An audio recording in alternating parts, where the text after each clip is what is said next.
Namaste, everyone. Welcome to another episode of the Bharat Varta podcast. The focus of this episode is the recent new education policy or the national education policy. And we want to unpack its various nuances and understand the broader implications. And to do that, we have a stellar lineup of guests today.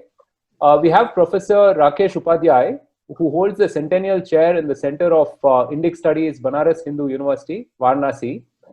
He's also written and edited about half a dozen books and magazines related to the Indic perspective. Great to have you on the show, Rakesh ji. Thank you very much. We have Shri Ramanand Nand, who is the director at the Center for Policy Research and Governance. He's also worked very closely with the Ministry of Human Resource Development on NEP. So thank you again for being on the show, Ramanand ji. Thank you. And finally, we have Ashish Chandorkar, who is author, columnist, and also a resident expert on all things politics and policy on Bharat Varta. To complete this lineup, great to have you as well, Ashish. Thank you so much. Thanks, Carrie. I think good that you skipped communist. Yeah, I mean, slip of a tongue. Right. So, to begin the podcast, we'll start with some opening comments. Ashish, I'll come to you. Can you summarize the key points of the NEP for our audience and also maybe set the context for the discussion as such? So, Carrie, see, the national education policy has come in after almost 35 years, right? So there was a lot of anticipation of on what it covers and how it will address the very broad spectrum of the education needs going forward. So let me set the broad context here. I mean, when we evaluate a policy like this, which is essentially a social policy, in my view, we should look at 4 dimensions. So firstly, we should look at the future readiness, because see, the first student who passes out of the national NEP, the national education policy, could be 2 decades away, right? So while we're talking about the policy today, the first person to complete the education could be more than 2 decades. So basically, what we say today has to stay relevant, and there has to be like a Lindy effect, as of permanence of the principles established today for future, right? So I think that is one part. In my view, there has been a good mix of what the practices which have been there versus what is needed for the future in the policy. Secondly, I think we all will agree that the need of people, education should lead into either a vocation or a profession or some skill speciality which helps you run your day-to-day life, for in the coming years. So the balance between the learning aspects and the vocation aspects, I think, have been rebalanced in this policy. So that to me is a good second pillar of evaluation. Thirdly, the simplification of administration, I think, is a good part of the policy, where we are talking about fewer regulators or regulators doing specialized jobs. Also more freedom for different players, like private players, to participate in the general process of education at the school level as well as the higher education level. Presence of, opening up of the markets, Indian universities setting up overseas campuses, or the overseas universities coming to India.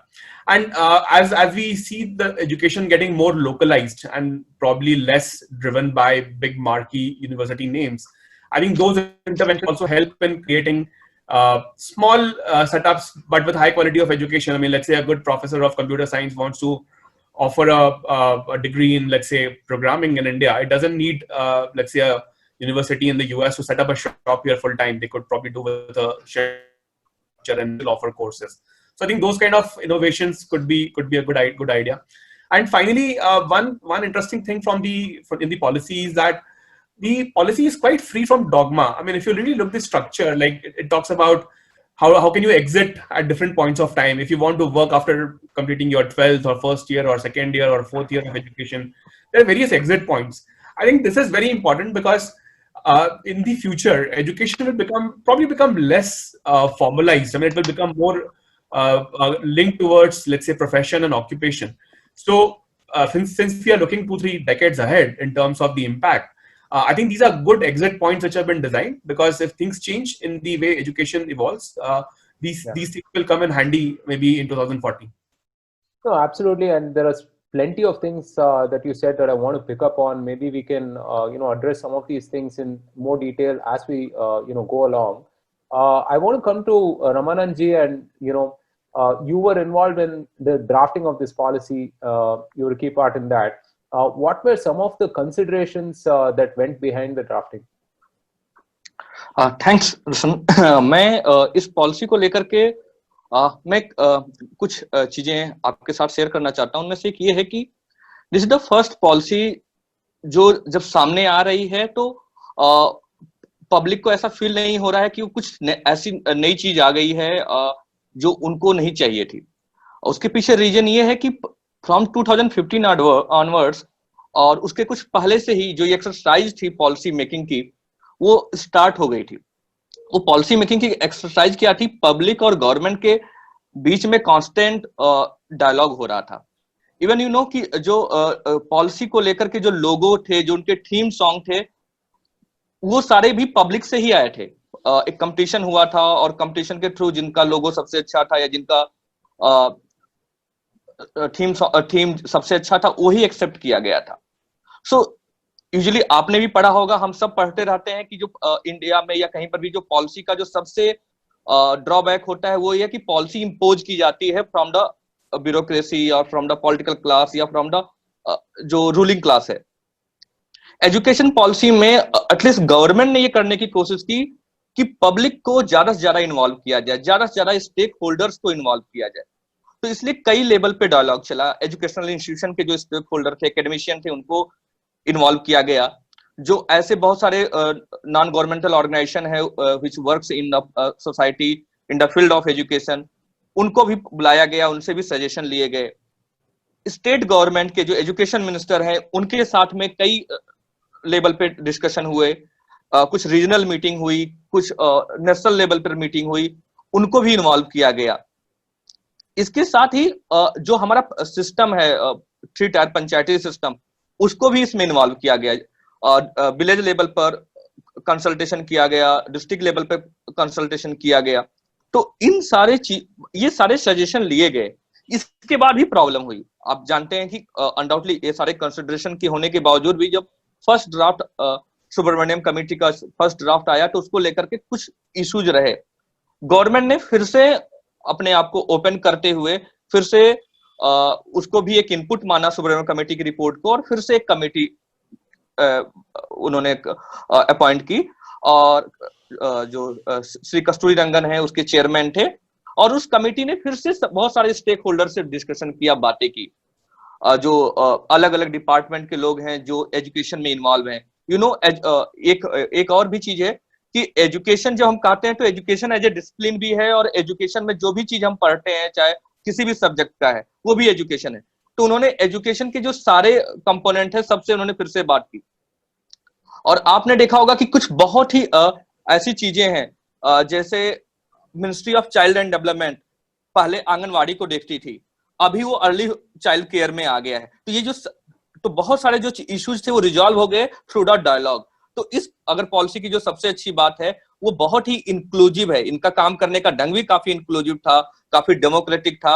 इसलिए जो policy निकल करके आई है वो majority of the लोग जो है उसको एक्सेप्ट कर पा रहे हैं। Right right. Again very good points Ramanand ji.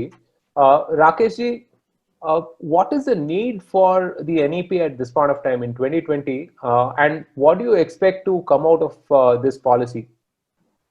Now the policy is before the nation, and the matter is related with the smooth and efficient execution of the whole policy, for which yesterday Prime Minister and Honorable HRD Minister with all his team discussed in a very deep manner how to execute the policy.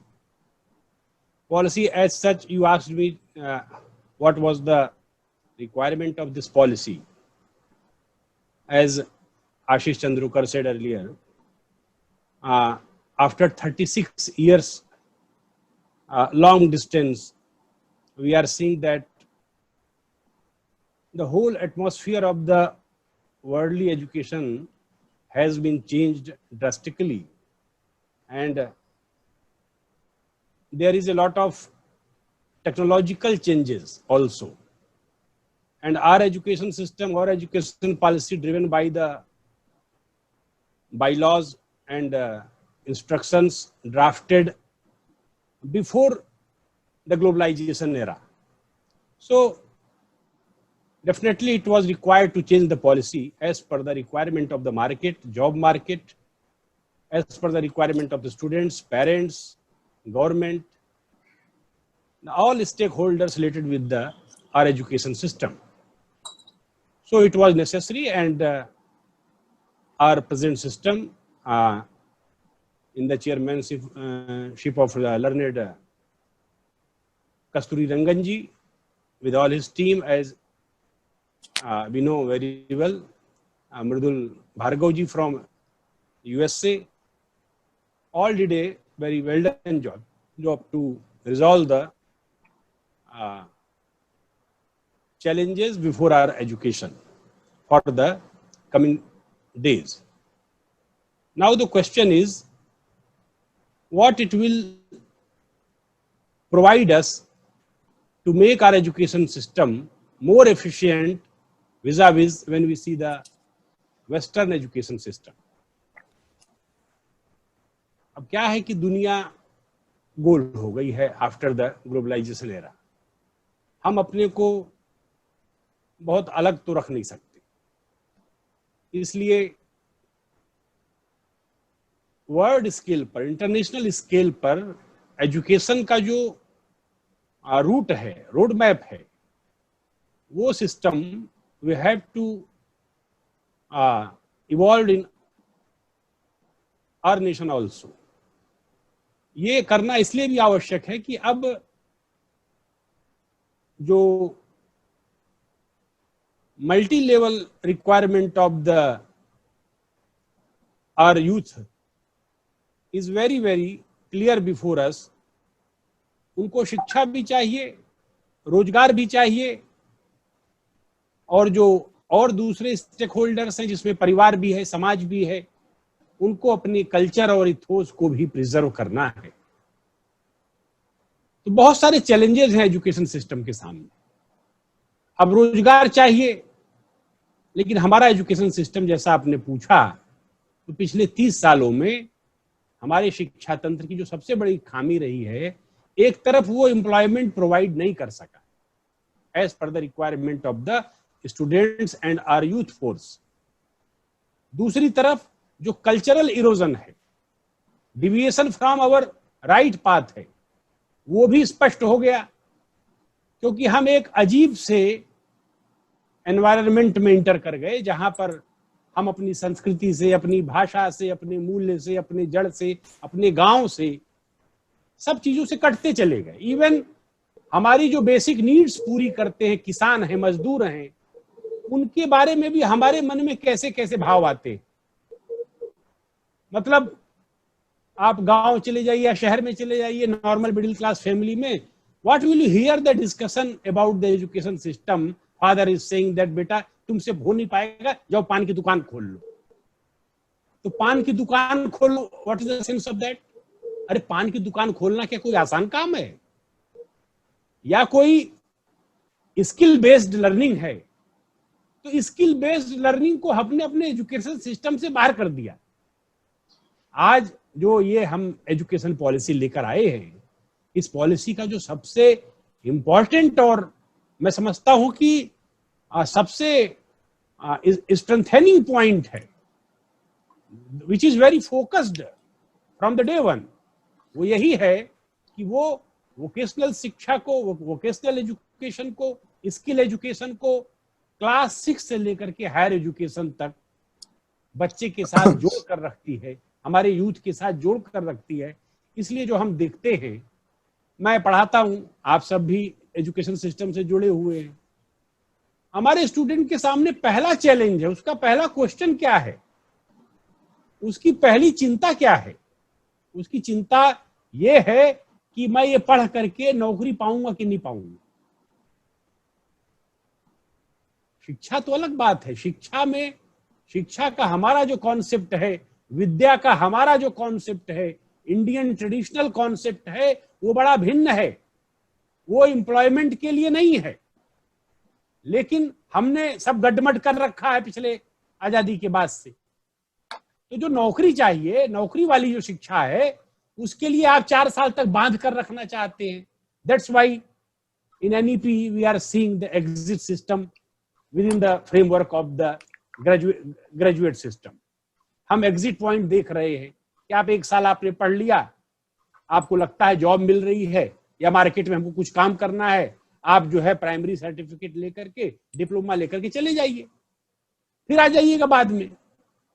Second year आपने कर लिया, आपको फिर लगता है अब मैं थोड़ा इक्विप्ड हो गया हूं, मुझे मेरी स्किल के कारण जॉब मिल सकती है, आप एडवांस डिप्लोमा लीजिए, जाइए।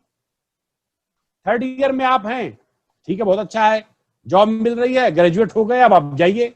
नहीं, आपको लगता है कि further I can do the research work in a very well manner and I have that type of ideas in my mind, so do your research work in while studying your graduation। तो आप 4th year complete करिए और उसके बाद higher education में चले जाइए। अब हायर एजुकेशन अगर जॉब के लिए करनी है और वो जॉब अगर अब पहले साल के सर्टिफिकेट के बेसिस पर मिल सकती है, तो आप क्यों उस बच्चे को 4 साल तक फंसा कर रखना चाहते हैं?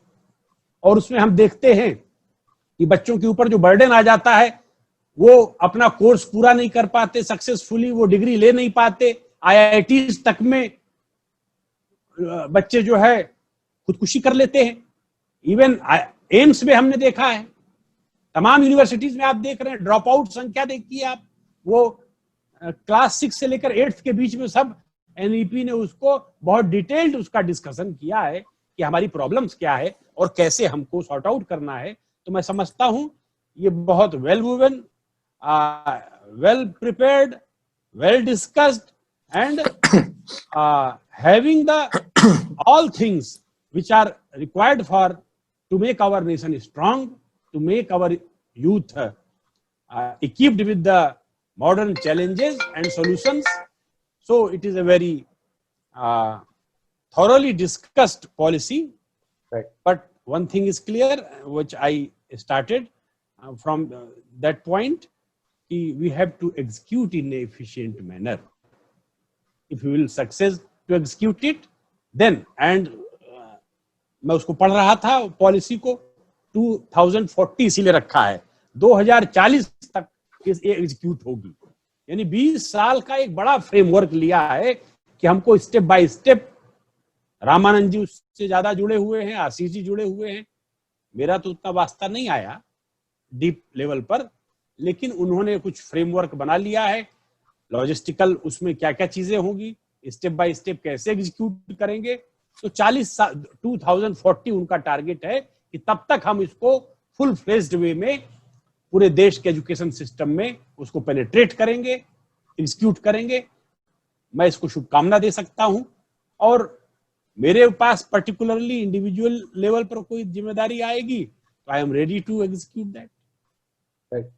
Fantastic point, Rakesh ji. I mean, aap jo bole, I mean, it's a really, really great point. Ashish, I want you to talk about this in a little more depth, actually, because this difference between skills and learning, right, and learning for education's sake, I feel like the current education system conflates the two, and nowhere is this dichotomy more apparent than in the IT industry, basically, right? So you can get a guy in, class 10th or 12th who can basically code your applications, but then, you have to make him go through 4 years of engineering, basically, and then train him for 6 months after that to actually deploy him onto a project, right? So you want to talk about how that is a very sort of a future-ready policy aspect that we've looked into?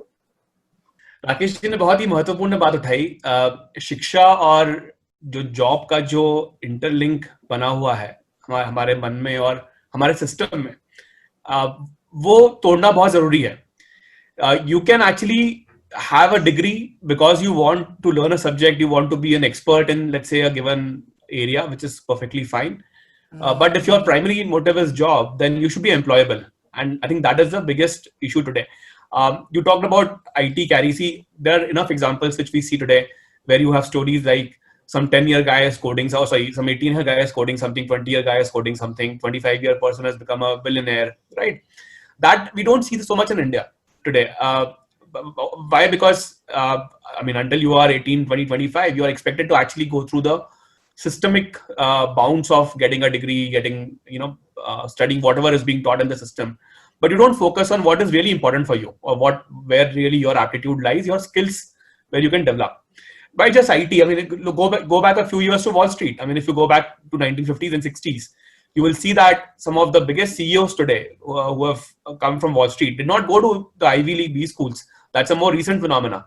The folks who rose to the prominence in the last 20 years were actually folks who started on the quote unquote shop floor, right? Like essentially on the operations department of those investment banks. And a lot of them actually rose to become the CEOs and the most powerful men in the world. So ये जो ढांचा रहा है हमारा कि आप एक degree लीजिए और उसके इस हिसाब से ही आपको जॉब मिलेगा. इनफैक्ट जो companies also who hire, if you see, they will actually always ask for what were your marks in 10th, what were your marks in 12th. Very few people will actually ask that, can you actually do what is needed for the job, right? So the marks or the degree has become a proxy for your competence, which need not be true in every case, right? There could be people who may not be very proficient in the rote learning system or the degree linked learning system, but they have a great skill. I think this separation to me is very, very critical, and I think it's good that it is being very formally recognized. In fact, this exit, see, you can also, the policy could have just recognized it by saying that, okay, we will do more skills development. But जैसा राकेश जी ने बताया कि ये जो system है कि आप diploma लीजिए या आप एक सर्टिफिकेट लीजिए, उसके बाद आप बाहर जा सकते हैं, वापस भी आ सकते हैं कुछ सालों के बाद. But I think this is very critical because this is actually formally stamping the view that a job needs a specific set of skills. If you like the job and if you have the skills, you can go do it. If you want to enhance your skills, you come back to the system, study again for 2 years, 1 year, 3 years, whatever it is, right? And then you go back to the market all over again with newly acquired set of skills. So I think this in and out process is actually quite radical. In fact, I would actually, add that even in India, like Indian parents and Indian industry will have to fundamentally rethink the way they are wired today in the system, because this is not how parents think, or this is not how the HR departments of industries think, right? They are wired to look at a very hard set of parameters around marks, degrees, number of years to complete a degree, stuff like that. I think all of that will go out of the window once this becomes popular. And so I think this is a very critical aspect. I hope it gets executed well. Yeah, no, absolutely. And I think the trend is already changing, Ashish. I think maybe because of the supply constraint that, companies are facing, the trend is already happening where, people are looking beyond just marks and certifications and so on and so forth. The other aspect that also appeals to me is the fact that life is it's learning is a lifelong endeavor, right? I've never understood how you can stop learning at 22, 23 or 25 and then expect to be relevant for the next 40 or 50 years of your life. The fact that this policy recognizes that, I think, is a very forward-thinking aspect to it. So Ramananji, I want to come to you with something that you were talking about earlier, which was that, previous policies have dealt with specific aspects, right? Let's say higher education or vocational education. But this is a more comprehensive policy dealing with very foundational aspects like school education, right? Do you want to talk about the specific aspects to that, Ramananji? हाँ, thank you. इस policy की जो uniqueness है वो यही है कि it deals with basic concepts, basic foundational aspects of education system. ऐसा नहीं कि ये इसने फर्स्ट टाइम ट्राई किया है, और लोगों ने भी ट्राई किया है, बट और लोगों ने इतना स्ट्रांगली और कन्विक्शन के साथ नहीं किया है. उसके कई रीजन हो सकते हैं. डियर, पहले की जो पॉलिसीज आई हैं जिन्होंने कुछ इस पर सोचने की कोशिश की थी, उसके साथ था कि उनकी जो पॉलिटिकल सिचुएशन थी, सोशल सिचुएशन थी, कुछ प्रेशर था जिसकी वजह से वो उनका एजुकेशन या वो जो कन्विक्शन है वो नहीं हो पाया. सो सपोज दैट आप वर्धा कमेटी, मतलब हम गांधी जी का एक और योगदान है वो है शिक्षा के क्षेत्र में. गांधी जी ने शिक्षा को लेकर के वो काफी ज्यादा उनका कन्विक्शन था और वो जानते थे और ये समझते थे कि जब तक शिक्षा में हम कुछ फेरबदल नहीं करेंगे, लोगों को सिखाएंगे नहीं बच्चों को, तब तक समाज नहीं बदलेगा। तो समाज बदलने के लिए शिक्षा की महत्ता को जानते थे और इसके लिए उन्होंने वर्धा में एक मीटिंग की थी और वहीं वर्धा से स्टार्ट हुआ और वो एक बुनियादी शिक्षा के रूप में सामने आया। तो उसमें उनका बेसिक कॉन्सेप्ट ये था कि वो ट्रिपल एच की बात करते थे, हैंड, हेड एंड हार्ट। कोई भी जो एजुकेशन है उसमें तीनों चीज इन्वॉल्व होनी चाहिए, बट वो जो चीजें थी वो साइड लाइन हो गई। ये सब after the independence, during independence ये सारी चीजें डिस्कस हो रही थी। फिर कोठारी कमीशन जब आता है तो वो बात करता है कि नेबरहुड स्कूल लाइए। इन नेबरहुड स्कूल, क्योंकि एजुकेशन ही वो चीज है जिसकी वजह से डिस्क्रिमिनेशन होता है। सो अगर आपको अलग एजुकेशन मिल रहा है, मुझे अलग एजुकेशन मिल रहा है, एजुकेशन की क्वालिटी में डिफरेंस है, सो हमारे सोसाइटल स्टेटस में भी डिफरेंस हो जाएगा। बट नेबरहुड स्कूल जो था वो कॉन्सेप्ट या कॉमन स्कूल सिस्टम वो कभी इंप्लीमेंट नहीं हो पाया।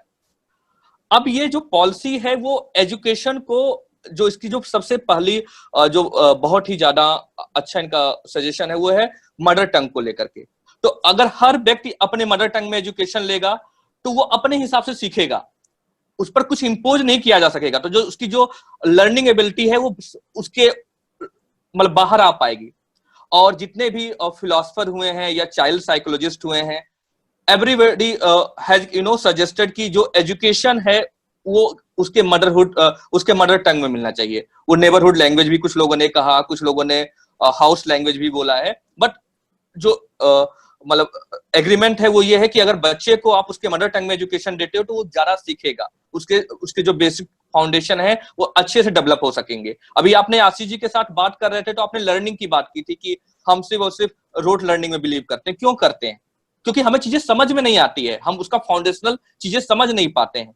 तो जो आपकी मदर टंग में जो एजुकेशन है वो आपको उसके बेसिक कॉन्सेप्ट्स के साथ समझने में हेल्प करेगी। सेकंड थिंग है कि इन्होंने जो स्कूल सिस्टम है उसको रैशनलाइज किया है। अब अगर आपने और हमने सबने जो एजुकेशन ली है वो 10+2 में ली, 10+2 लिया है। 10+2 के पहले हमने 5 ईयर प्राइमरी एजुकेशन पढ़ा, उसके बाद हम अपर प्राइमरी में गए, फिर सेकेंडरी में गए। ये एजुकेशन पॉलिसी इस पूरे सिस्टम को रैशनलाइज करती है। वो बोलती है कि जो बच्चा है वो जब स्टार्टिंग के फेज में होता है तो ज्यादा सीखता है, इसीलिए इन्होंने 5+3+3+4 किया है और एजुकेशन सिस्टम को रैशनलाइज किया कि और ये जो रैशनलाइजेशन है उसके लर्निंग एबिलिटी के अकॉर्डिंग है, कि उसका करिकुलम उसके लर्निंग एबिलिटी के अनुसार कि किस एज में वो क्या उसको सिखाना है ये डिसाइड करना है। पहले ये जो कॉन्सेप्ट्स हैं, जो सब माइक्रो एस्पेक्ट हैं लर्निंग के, उन पर उतना ज्यादा सोचा नहीं गया था, या सोचा गया था तो उसके आउटकम के बारे में नहीं सोचा गया था। मैं आपको एक बात बताता हूं कि अभी कुछ समय पहले जाकर के यूजीसी ने हमारे कि हम क्या कुछ पढ़ रहे हैं यूनिवर्सिटी में उसका लर्निंग आउटकम क्या होगा अब जाकर डिसाइड किया है। तो ये जो एजुकेशन पॉलिसी है और जो बेसिकली स्कूल एजुकेशन की जो चैलेंजेस है उनकी प्रॉब्लम को आइडेंटिफाई भी करती है और उसके लिए जो सोल्यूशन है वो भी सजेस्ट करती है। और सजेशन सजेस्ट करने में डरती नहीं है। जैसे आपने देखा होगा कि लैंग्वेज को लेकर के बहुत लोगों ने मॉक किया, मतलब people are making ridiculous comment, and बहुत सारे ऐसे पब्लिक कमेंटेटर ने बोला कि नहीं अभी तो इंग्लिश का चल रहा है। तो हम और आप सब जानते हैं कि बहुत सारी जो कंट्री जो इंडिया के बाद जिन्होंने अपनी डेवलपमेंट जर्नी स्टार्ट की है, चाहे वो चाइना हो, चाहे जापान हो, चाहे कोरिया हो, ये सारे लोगों ने अपनी लैंग्वेज में ही लर्निंग करके की है। अगर हम अगर वी वांट टू डेटा कूली तो कोई प्रॉब्लम नहीं है। अगर हम इंग्लिश इसलिए सीखना चाहते हैं कि हमें कॉल सेंटर में करना है या हमें किसी के लिए काम करना है, अगर कोई आपकी लैंग्वेज कन्नड़ हो सकती है, किसी की मराठी हो सकती है, किसी की तमिल हो सकती है, किसी की बांग्ला हो सकती है। मदर जो लैंग्वेज देने की बात है, जो एजुकेशन देने की मीडियम ऑफ इंस्ट्रक्शन, वो आपकी मदर टंग होगी। उसके बाद बच्चे की सीखने की क्षमता ज्यादा होती है, वो 2-3-4 लैंग्वेज कुछ भी सीख सकता है, वो इंग्लिश भी सीख सकता है, वो जर्मन भी सीख सकता है, वो फ्रेंच भी सीख सकता है। तो पहली बात एटलीस्ट हमारे एजुकेशन सिस्टम में और हमारे पॉलिटिकल लोगों ने ये बिल दिखाई है कि एजुकेशन सिस्टम को हम पॉलिटिक्स से फ्री करेंगे। अगर गवर्नमेंट ने पहली बार ये दिखा है कि कुछ अगर अनप्लीजेंट भी रहेंगे एक्सपीरियंस या कमेंट रहेंगे, so they will deal. That's why they have suggested कि every child should kind of get its education in a mother tongue, and that is a very one of the kind of most revolutionary step in Indian education system. Right. जैसे आशीष जी ने कहा कि we will see the effect in the society after 20 years. मैं agree करता हूं, लेकिन जो confidence है सोसाइटी का, जो सोसाइटी का जो वर्किंग है, वो आफ्टर 12 इयर्स चेंज हो जाएगा जब पहला बच्चा आफ्टर स्कूलिंग कंप्लीट करके निकलेगा. राइट. राकेश जी, इस बारे में आपका कुछ विचार है? क्या, किस बारे में?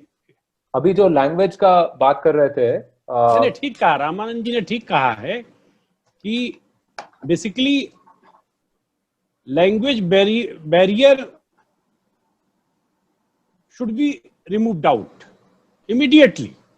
What Mahatma Gandhi said at the moment of our freedom struggle, कि हमको आजादी मिली तो कलम की पहली नोक से मैं अंग्रेजी को बाहर करूंगा भारत से. क्या रामानंद जी, am I right? हाँ सर, ये तो सजेशन था सर, लेकिन अभी क्या है ना कि बहुत सारे स्टेट में इंग्लिश भी मदर टंग है. तो नहीं, मैं आज की बात नहीं कर रहा, मैं अभी उसी पर आ रहा हूँ. हाँ, वो तो सही. बस just I am focusing on the point related with the language barrier. What? Yes. The language crippled the mindset of Indian students in a very deepest manner. What they did, the hazardous thing for our pupils, it is I can say and should say, this was the criminal negligence with our generations, what we did with them. इसका नतीजा क्या निकला है? हमारे किसानों के बच्चे, मजदूरों के बच्चे, गांव में रहने वाले बच्चे, वो पूरे के पूरे they became estranged with the mainstream education system at a point. और बाद में उनके चेले आ गए, उनका भाषण आप देखिए, अंग्रेजी तो शेरनी का दूध है, the milk of the lioness है. अरे अंग्रेजी किसका दूध है? Angrezi as a language should be learn, सीखी जानी चाहिए. इसमें मेरा कोई इसमें ऑब्जेक्शन नहीं है, लेकिन जो मातृभाषा में शिक्षा देने की बात है, जिसको कहा कि हाउस लैंग्वेज या नेबर लैंग्वेज, ये सबसे अच्छा तरीका है. और ये 5th तक तो कह दिया है कि भाई मातृभाषा में देंगे, लेकिन मैं उसको पढ़ रहा था एनईपी पॉलिसी को, तो 6 से 8 के बीच में वो थोड़ा सा उन्होंने चॉइस दे दी है स्टेट को भी कि भाई आप अंग्रेजी में भी पढ़ाइए, बाइलिंगुअल कर दिया है, वो भी ठीक है. जो बच्चे बाइलिंगुअल पढ़े, भाई अंग्रेजी में एम्प्लॉयमेंट की अपॉर्चुनिटीज तो हैं, इसमें दो राय नहीं.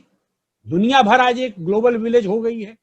खासतौर पे यूरोप और अमेरिका में हमारे जो स्टूडेंट्स हैं, बच्चे हैं, सिलिकॉन वैली में कॉम्पीट कर गए, चाइना से आगे चले गए और दुनिया के तमाम देशों को में के बच्चों को उन्होंने पीछे छोड़ा.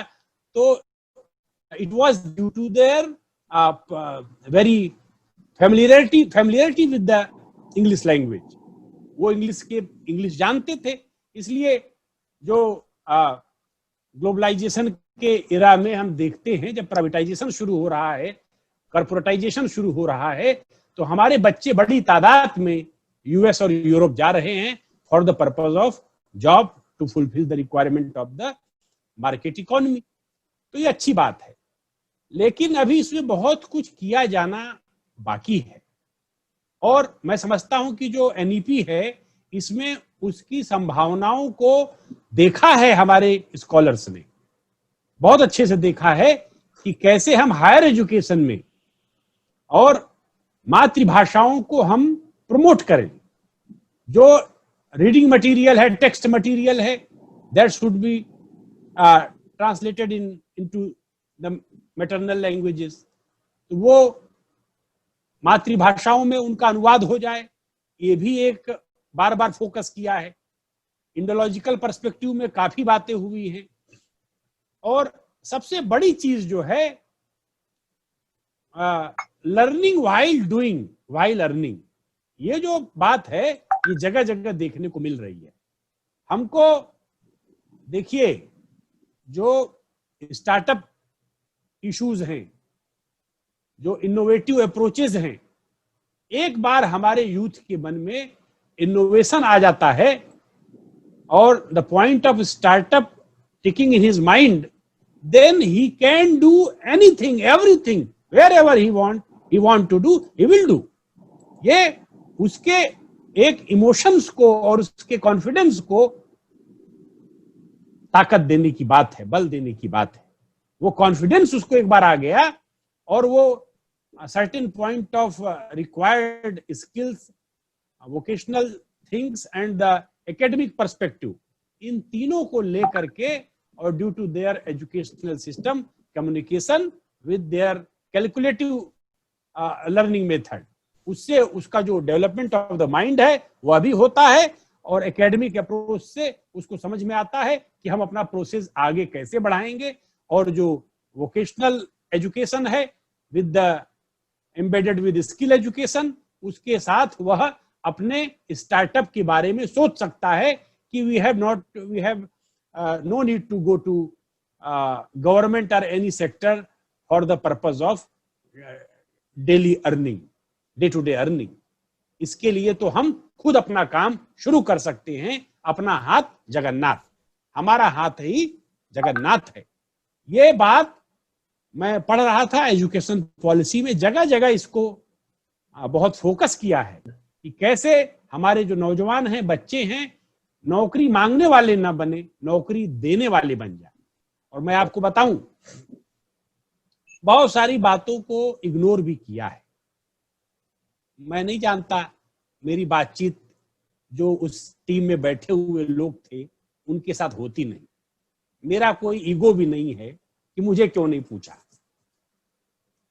लेकिन मैं एक बात आपको बताता हूं, भारत के अंदर जो भारत के गांव हैं, आज भी आप जो है भारत के फैमिलीज को लर्निंग का, एजुकेशन सिस्टम का हिस्सा नहीं बना रहे हैं। That is my prime concern. जो सर्टिफिकेशन ऑफ द स्किल है, ये ताकत इंडियन फैमिलीज को देना शुरू करिए।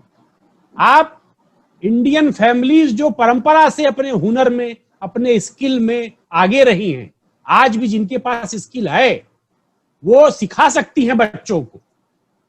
वो कहीं फॉर्मल एजुकेटेड नहीं है, लेकिन उनको स्किल आती है। आप अगर उनको सर्टिफिकेशन की पावर दे दीजिए, मैंने स्किल मिनिस्टर से कहा था ये बात कि आप जो फैमिलीज हैं, हर गांव में, in every village there are 10 to 15 families, they are equipped with the traditional skill learning. आप उनका कोई उपयोग नहीं कर रहे। इस पूरे एजुकेशन पॉलिसी में सामाजिक कार्यकर्ता के रोल को तो एक्सेप्ट किया है। Every point you are providing social worker, ये अच्छी बात है, लेकिन उस फैमिली को नहीं बात की है जो फैमिली स्किल्ड है, उसके माता पिता स्किल्ड हैं। और हम अपने स्कूल के बच्चों को जो एक दायरे में आप ला करके सुबह 10 से 5 रखने वाले हैं, उन बच्चों के ग्रुप्स को अगर आप उस गांव के 10 ट्रेंड और जो आपके लिस्ट में लिस्टेड होने चाहिए, जिनका सर्टिफाइड होने चाहिए, उनके घर के आंगन में भी आप 5 बच्चों को छोड़ दें कि बेटा 5th 6th 7th 8th में तुम पढ़ते हो, तुम यहां जाओ, इनसे सीखो और 1 साल बाद ये जो सिखा रहे हैं इनके साइन से, इनके सर्टिफिकेट से you will be recognised as a certified skill trainer या स्किल होल्डर। ये बात नहीं है। हाँ, ये बात है कि बच्चों को किसानों के पास, मजदूरों के पास, गांव के आर्टिजन्स के पास जाना चाहिए, मौके पर जाकर के एक्सपीरियंस लेना चाहिए। पर वो एक्सपीरियंस तो गेन करेंगे, सर्टिफिकेशन कौन करेगा? अगर आप सर्टिफिकेशन में उस फैमिली को भी इन्वॉल्व कर देते तो यह जो देखने की एक दृष्टि है कि मैं बड़ा अंग्रेजी पढ़ा लिखा हूं और वो बड़ा बेकार है, वो बदल जाती। बड़े बड़े जो पब्लिक स्कूल्स हैं, अभी इस एनईपी में मैंने देखा कि सरकार ने ब्रेक कर दिया है, कोई प्राइवेट स्कूल पब्लिक नहीं लगा सकता अपने नाम के आगे। ये डीपीएस जो है ना, दिल्ली पब्लिक स्कूल, अब 2 साल में इनका नाम बदलने वाला है, ये अब डीपीएस नहीं रहेंगे। अब बाकी दिल्ली एजुकेशनल स्कूल हो जाए बात अलग है, दिल्ली पब्लिक स्कूल नहीं रहने वाला है, क्योंकि पब्लिक स्कूल वही है जो एक्सचेकर, जो पब्लिक मनी है उससे जो चलाए जाते हैं, वही पब्लिक लिख सकते हैं। ये मैंडेटरी किया है एनईपी में इन्होंने। लेकिन मेरा कहना दूसरा है, मेरा कहना है कि बड़ी तादाद में गांव-गांव में, हमारे कर्नाटक में, तमिलनाडु में, केरल में, उधर नॉर्थ ईस्ट में चले जाइए, हमारे बनारस आ जाइए, हरियाणा चले जाइए, कश्मीर चले जाइए, पंजाब चले जाइए, करोड़ों की संख्या में ट्रेडिशनल स्किल को जानने वाले, उससे प्रोडक्शन करने वाले लोग हैं। अगर उनको बच्चों की शिक्षा के साथ जोड़ा जाता कि हर स्कूल को 15 दिन सर्टेन ग्रुप्स ऑफ स्टूडेंट्स उनके साथ रखना या कनेक्ट करना मैंडेटरी होगा, और दे विल सर्टिफाइड कि ये बच्चे इस स्किल को जान गए हैं या मैंने उनको 15 दिन ट्रेनिंग दी है, उसको आप सिग्नेटरी अथॉरिटी बना देते, अनएजुकेटेड आदमी भारत में शिक्षा देने के लिए आगे आ जाता। राइट। अब दुर्भाग्य से इस चीज का थोड़ा अभाव दिखा, लेकिन ये मेरा अपना विचार है, पर उसमें उन्होंने खोल कर रखा है, जैसा कहा रामानंद जी ने, कि आगे वो सुनने के लिए तैयार हैं, करने के लिए भी तैयार हैं, और करेंगे निश्चित रूप से। तो ये लैंग्वेज वाले पॉइंट पर I appreciate the steps of the NEP team कि उन्होंने एक रास्ता खोल दिया है। दूसरा जो उन्होंने खोला है कि प्रोफेशनल स्किल्स को 6 to 12 और अपर क्लासेस में मैंडेटरी किया है। तीसरा, योग को, स्पोर्ट्स को, म्यूजिक को, और ये तमाम जैसी चीजें जो हमारे जीवन में, लिटरेचर है, आर्ट है, लिबरल आर्ट है, इसको जोड़ दिया है शिक्षा के साथ, ये मैंडेटरी कर दिया है। हर बच्चा कोई न कोई म्यूजिक सिस्टम सीख ले, कोई न कोई खेल जान जाए, स्पोर्ट्स एक्टिविटीज में उसकी रुचि जग जाए, कोई स्किल बेस्ड तो है ही है। तो इस प्रकार से उसको मूल्यों, वैल्यूज के साथ, कल्चर के साथ, और लोकल जो एटमॉस्फेयर में उनका मनोरंजन का साधन है, उससे भी जोड़ने का बच्चों को एक रास्ता दिया है कि हम अपनी शिक्षा पद्धति में स्थानीय गीत, संगीत, कला, संस्कृति, उनका गायन है, वादन है, वहां की खेल है, वहां की चीजें, योग है और आयुर्वेद भी है, ये सब चीजें उनको सीखनी चाहिए। इस दृष्टि से भी बहुत अच्छा इन्होंने उपाय किया है। Right.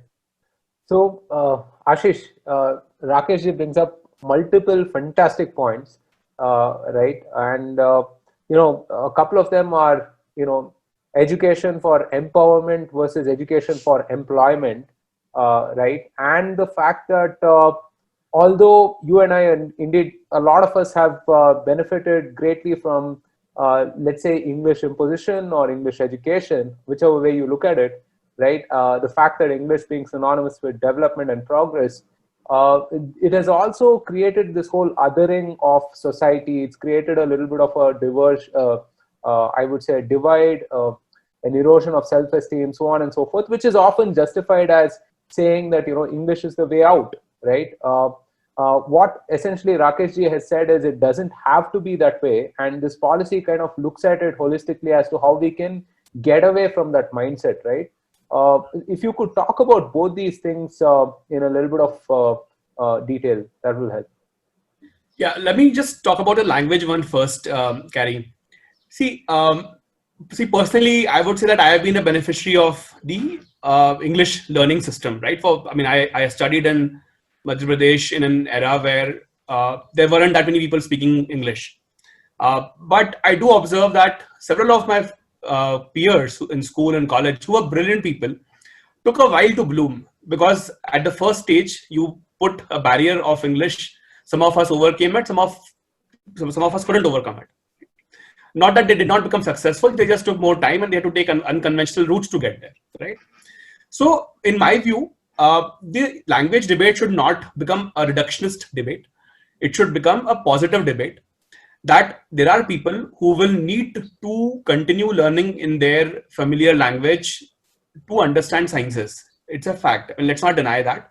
If someone wants to learn a science in, let's say, their mother tongue or whatever is spoken in the community, I think that option should be available. I think to that extent, I think this idea that the education to a certain extent will utilize the local languages, I think is a very good idea. In my view, we should not we don't have to pan English for that. It's a complementary system which basically ensures that no one is left out. Rather than trying to force fit people into one or the other bucket, we should not have people left out. Like those who could have brilliant engineering mind cannot study engineering because pretty much they couldn't understand 2 lines of English. वैसा नहीं होना चाहिए. और ये to that extent, I think this is a very important development. What we need to also recognize is that despite our colonial hangover, the fact is that English has become a global language. Even in Europe, etc., if you look at the business now, it's like I think everyone has realized that the global link language is English. You cannot deny that.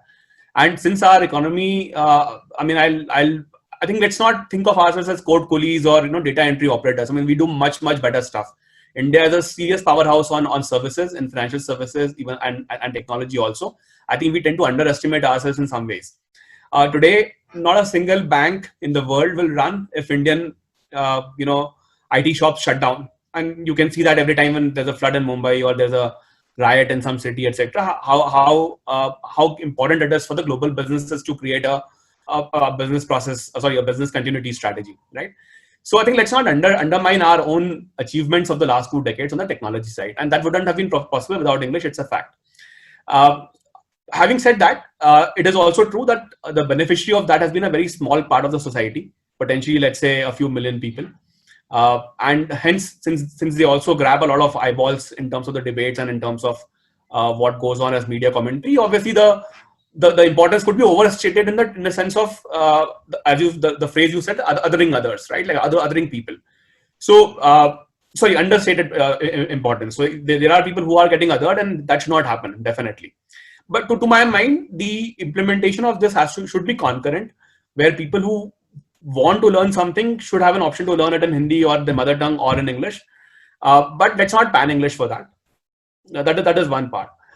Second thing is going back to what Rakeshji was saying. See, this is it is very important that education should not build barriers when it comes to creating jobs. और ये बहुत अच्छी बात राकेश जी ने कही कि यदि आप अंग्रेजी पे ध्यान देते रहेंगे तो जो बच्चा सीखना चाहता है 10 चीजों को, उसका 90% समय से अंग्रेजी सीखने में निकल जाता है क्योंकि वो उसकी भाषा नहीं है. So while he could have become a very successful entrepreneur or some could have created jobs in the society, the point is a lot of people just fall out of the way because they cannot deal with the complexities of the learning process itself.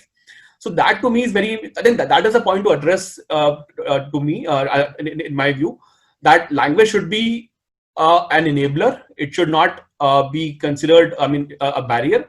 And secondly, let people create jobs or do well for themselves in whatever language they can do well. I think that to me, that opportunity creation to me is a bigger feature rather than saying that English should be removed from India, which obviously is neither practical nor feasible at this stage. Yeah, absolutely. I mean, I think it's akin to throwing the baby out with the bathwater, I think. So Ramananji, I want to come to you and talk about the execution aspects of the policy. At the heart of any good policy is how it is set up for execution itself. You briefly spoke about the simplification of administration and so on. Can you talk about some nuances specific to that? Yes, Roshan ji. मेरा जो सबसे बड़ा fear भी है इस policy को लेकर के वो यही है, and जो policy आई थी तो मैंने इसके बारे में लिखा भी था कि जो सबसे बड़ा टास्क है इसको इम्प्लीमेंट करना है. कि जो पॉलिसी के जो कुछ की रिकमेंडेशन है, the policy basically suggests debureaucratization of the system, of the education system. And this is one of the very tough tasks for any policy, क्योंकि इस पॉलिसी के जो इनिशियल जो प्रोसेस में ब्यूरोक्रेसी इन्वॉल्व है, और एजुकेशन सिस्टम में जिसमें हमेशा बात की जा रही थी कि एकेडमिशियन की ज्यादा इन्वॉल्वमेंट हो, बट ये सब बात जिनके पास जाएगी वो भी ब्यूरोक्रेट हैं, जिनको इम्प्लीमेंट करना है वो भी ब्यूरोक्रेट हैं।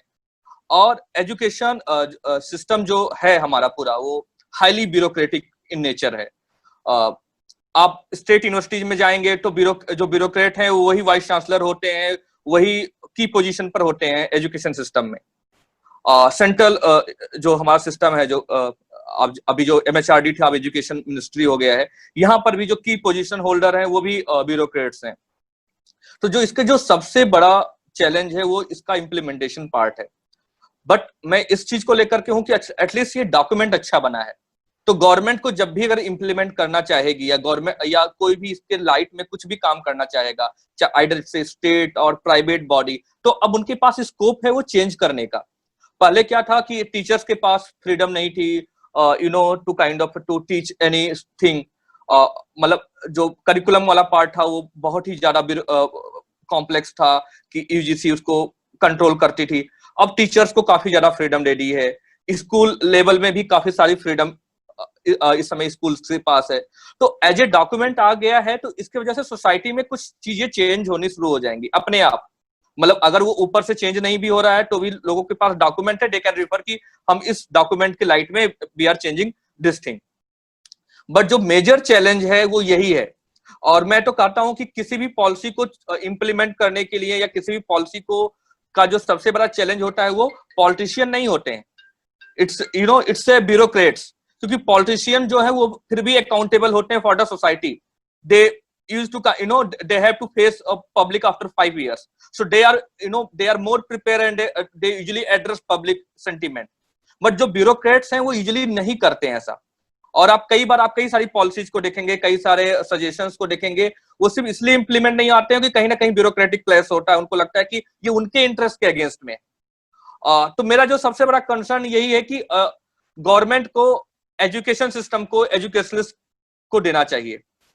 इसका जो इम्प्लीमेंटेशन पार्ट बनना है, और जो इसमें कई सारी जो कमेटी सजेस्ट की गई हैं उसमें ब्यूरोक्रेसी को साइड में करने की कोशिश की है। तो मुझे लगता है कि गवर्नमेंट को अगर कुछ करना है तो उनको ब्यूरोक्रेसी को साइड लाइन करके एकेडमिशियन को इंगेज करके इस पॉलिसी को इंप्लीमेंट करना चाहिए। क्योंकि अगर वो ब्यूरोक्रेटिक मैटर से करेंगे तो उसका कोई फायदा नहीं है।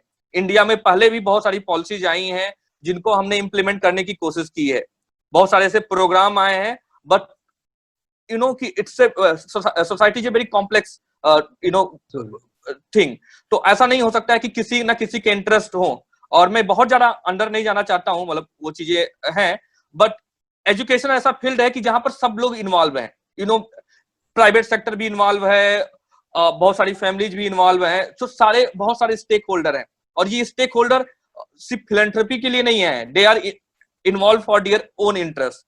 So that's why I am suggesting कि at least government को honestly implement करने के लिए de-bureaucratic manner में करना चाहिए। Ramanand ji, I want to come to you to end the podcast. So, an education policy reflects the national aspirations of the people. And, we've taken a 20-year view on this, right? So imagine that you are in 2040, right? What is the effect that you would like to experience stemming from this national education policy that we've implemented in 2020, starting in 2020? Rohan जी, मैं जो student हूँ, मैं education का ही student हूँ, और मेरी जो दिलचस्पी है वो पेडागोजी में ज्यादा है। और मुझे ऐसा लगता है कि हम, और ये मतलब एजुकेशन जो ऐसा सेक्टर है ना, वो ऐसा नहीं है कि वो it's not economy, it's not industry कि आपने कुछ इन्वेस्टमेंट किया और तुरंत इसमें रिजल्ट आ जाएगा। आप से मैं एक नॉर्मल क्वेश्चन पूछता हूं, आप एक स्कूल अगर इस्टेब्लिश करते हो तो आप क्या सोचते हो कि वो स्कूल कब इस्टेब्लिश हो जाएगा? जब आपका पहला बच्चा उस स्कूल से निकलेगा, मतलब after the 12th। Ashish ji ने इस बात को बोला था कि 20 साल बाद। मैं तो कहता हूं कि अगर आप एक स्कूल स्टेब्लिश करते हो एक नए सिस्टम के साथ, तो 12 साल बाद आपको पता चलेगा कि क्या है। तो education is a very patient industry, मतलब काइंड ऑफ फील्ड, और इसमें लॉन्ग टर्म इन्वेस्टमेंट चाहिए। Long term investment in the term of economy, आपको इकोनॉमिक इन्वेस्टमेंट भी करना है, टाइम का भी इन्वेस्टमेंट करना है, ह्यूमन रिसोर्स का भी इन्वेस्टमेंट करना है। सिर्फ किसी को हायर करने से लोगों को हायर करने से एजुकेशन सिस्टम नहीं चेंज होता है। बहुत सारे स्कूल ने बहुत सारे लोगों को हायर किया है और आप लोगों को हायर करके किसी को क्वालिटी एजुकेशन नहीं दे सकते हो। For the quality education you need a quality teachers and you know teacher education की जो कंडीशन है इंडिया में, इट्स नॉट वेरी गुड।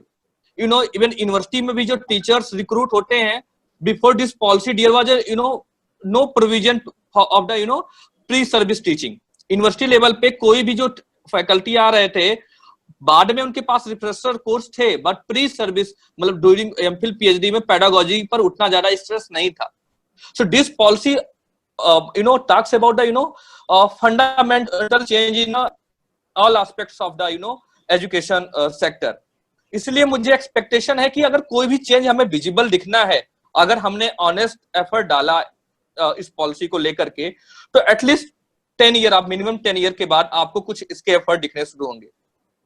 जो रेगुलेटरी चेंजेज हैं, मतलब जैसे स्कूल का इन्होंने स्ट्रक्चर बदल दिया है और रेगुलेटरी फ्रेमवर्क बदल दिया है, वो सारी चीजें आपको आफ्टर 5 ईयर दिखने शुरू हो जाएंगी। बट जो मेजर चेंज आपको दिखेगा, बिहेवियर चेंज, सोसाइटल चेंज, वो आप एटलीस्ट आफ्टर 10 ईयर दिख पाओगे। और कई सारे इश्यू उठे हैं कि क्यों नहीं हो पाया, कि नेबरहुड स्कूल सिस्टम क्यों नहीं ले पाए। देखिए, एक सोसाइटी जब इवॉल्व होती है ना, तो बहुत सारे स्टेक होल्डर होते हैं और बहुत सारे उनके एक्सप्रेशन होते हैं। जैसे इंग्लिश को लेकर के आशीष सर का एक्सपीरियंस बिल्कुल अलग है। तो ऐसे बहुत सारे कंसर्न होते हैं सोसाइटी में, जिनको हम एक झटके में कुछ बिल्कुल नहीं कर सकते हैं। सबसे अच्छा ऑप्शन है कि गवर्नमेंट स्कूल को अच्छा बना देना। जिस दिन गवर्नमेंट स्कूल अच्छे हो जाएंगे, लोग गवर्नमेंट स्कूल सिस्टम में आना शुरू हो जाएंगे। और जो स्कूल कॉम्प्लेक्स का जो सिस्टम है, कि जो आसपास के लोग होंगे उस स्कूल कॉम्प्लेक्स में जाएंगे और रिसोर्सेज को पुल करेंगे और एक दूसरे के साथ में यूटिलाइज करेंगे, that is one of the mechanism, मतलब which can kind of counter the effect of private school system. और मैं ये कहता हूं कि एजुकेशन बहुत बड़ी फील्ड है, किसी को हटाना नहीं है, बट हमें अच्छे इंस्टीट्यूशन खड़े करने, अच्छे पब्लिक इंस्टीट्यूशन क्रिएट करने हैं। आईटी ने किसी को खत्म करके नहीं आईटी क्रिएट हुई है। हमारे पास बहुत सारी यूनिवर्सिटी हैं जो एक समय पे थी, बड़ौदा थी, मतलब ऐसे बहुत सारे, बीएचयू है, इसने किसी को खत्म नहीं किया है। उस समय भी प्राइवेट इंस्टीट्यूशन थे, प्राइवेट ट्रस्ट थे। आप अगर अच्छे से इन्वेस्ट और ऑनेस्ट एफर्ट डालोगे तो इंस्टीट्यूशन तभी बनेंगे। और मैं ये फिर कहता हूं, ये गवर्नमेंट के लिए भी है, हमारे और आप जैसे जो सोशल लोग हैं जो इस चीज को देख रहे हैं, उनके लिए भी है कि we need patience. Education system में हम आकर के बहुत जल्दी पेशेंस लूज कर जाते हैं। हमारे पास जो भी सिस्टम था, जिसको राकेश जी बोल रहे थे कि हमने अमेरिकन सिस्टम को कॉपी किया, अनडाउटली बहुत सारे जो साइकोलॉजिकल इश्यूज थे, चाइल्ड साइकोलॉजी या पेडागोजी इशू, हमने यूएस से कॉपी किए थे। बट इस पॉलिसी ने पहली बार ऐसा किया है कि ये किसी एक पर्सन पर सेंट्रिक नहीं है। अर्लियर जो हमारा सिस्टम था वो स्टूडेंट सेंट्रिक था, जो बेसिकली यूएस मॉडल है। ये पॉलिसी बात करती है कि teacher, student, curriculum and parents, everyone should get equal attention and equal importance in education system। पहले ऐसा नहीं होता था। तो सारे स्टेक होल्डर इंपॉर्टेंट है। ये कुछ ऐसे फंडामेंटल चेंज ये पॉलिसी सजेस्ट कर रही है, और मुझे लगता है कि अगर हमने ऑनेस्टली एफर्ट किया और पेशेंटली इसमें इन्वेस्ट किया, मैं इन्वेस्ट की बात सिर्फ फाइनेंस की नहीं कर रहा हूं, मैं फिर से बार बार रिपीट कर रहा हूं, invest in the terms of human resource, quality human resource. We don't have quality teachers either in school, either in university teacher. आपने यूनिवर्सिटी टीचर्स में भी बहुत सारी चीजें सुनी होंगी। ऐसा नहीं है कि यूनिवर्सिटी में जो लोग पढ़ा रहे हैं, जिनके पास डिग्री है, उनको पेडागोजिकल भी ट्रेनिंग है। इंडिया में pedagogy it's a major concern, जिसकी ट्रेनिंग जिसका मतलब की बहुत जरूरत है टीचर्स को, और यूजुअली उस पर प्रोफेशनली बात नहीं होती है। ऐसे कई सारी बातें हैं, मुझे लगता है काफी लंबा खिंच गया है, तो मैं बहुत ज्यादा चीजें नहीं बता पाऊंगा, क्योंकि मैं एजुकेशन से भी हूं तो मैं काफी चीजों को लेकर के मेरे अपने भी कन्विक्शन है। तो मैं यहाँ पे एंड करता हूँ अपने पर। Thank you Roshan ji, thank you Ashish. Education ऐसा इशू है जो हम maybe we can talk about it at length for 2 or 3 different podcasts, and tab bhi we'll not be able to cover the length and breadth of all the issues, but I think we have done a great job of covering the length and breadth of NEP and talking about its broader significance. So thank you so much, Ramanand ji. Thank you so much, Rakesh ji. Bahut dhanyavad. Thank you, Ashish, as well.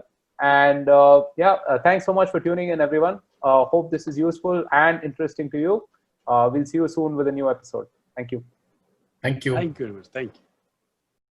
Thank you for tuning in. This podcast was brought to you by the team at Bharat Varta. If you like this podcast, then don't forget to share, subscribe, and rate us on your favorite platforms. Speaking of, we're available on Anchor, Apple Podcasts, Google Podcasts, Spotify, Stitcher, Breaker, YouTube, and a host of other platforms. We started Bharat Varta to facilitate long-form discussions on policy, politics, and culture. We don't necessarily endorse anything that was said in this episode, but if you do wish to offer us feedback on the content or anything else, do reach out to us on social media or get in touch with us on our website, www.bharatvarta.in. The links are in the description below. Thanks again for tuning in. Until next time, stay safe, take care, and Jai Hind.